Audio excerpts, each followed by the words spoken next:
Hello guys, welcome to my blog channel. So আজকে আমি আপনাদের দেখাবো একটা সুন্দর একটা জিনিস দেখাবো। আমাদের বাড়িতে কি হচ্ছে, আমার মা কি রান্না করছে সেই জিনিসটা আপনাদের দেখাবো। বহুত স্পেশাল জিনিস, স্পেশাল টু স্পেশাল।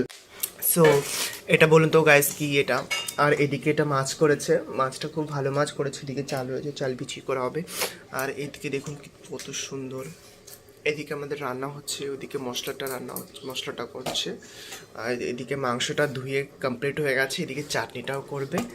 দেখুন এদিকে মাছটা কমপ্লিট, ভাজাটা হয়ে গেছে। আর মাংসটা বানাচ্ছে। মাংসটার রেসিপিটা আপনাদের দেখাবো কেমন রেসিপিটা হয়। তো খুব সুন্দর রেসিপি আজকের ব্লগ হতে চলেছে। আমার মা একটা রেসিপি তৈরি করেছে। তো কিসের মাংস আপনারা কমেন্টে অবশ্যই জানাবেন।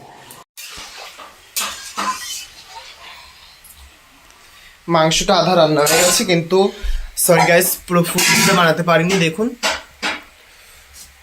এটা কিসের মাংস আপনারা কমেন্টে জানাবেন। আর এদিকে হচ্ছে টমেটোর চাটনি হয়েছে। রান্না কমপ্লিট হয়ে গেছে, তার মধ্যে মা অলরেডি রান্না কমপ্লিট হয়ে গেছে। আমি পুরোটা দেখাতে পারিনি, বাট বেসিক জিনিস যেটা হচ্ছে চিকেনটা আর মশলাটা যেমন নর্মাল চিকেন করা হয় তেমন, বাট একটু আলাদা রকম করা হয়েছিল। বাট আমি দেখাতে পারিনি আপনাদের।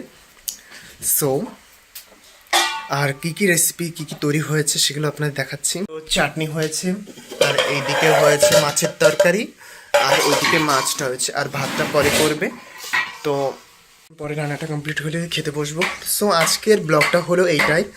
আর পুরোটা কমপ্লিট হয়নি, কারণ মার রেসিপি আমি যখনই স্নান করতে গেছি তখনই মা পুরোটা কমপ্লিট করে ফেলেছে রান্নাটা। তো কীভাবে তৈরি করেছে আপনাদের জানাবো, ডিসক্রিপশানে আমি দিয়ে দেবো কী করে রান্নাটা হয়েছে। সো আজকের ব্লগটা এটাই হয়েছে। আবার নেক্সট ব্লগে আসছি। Bye bye.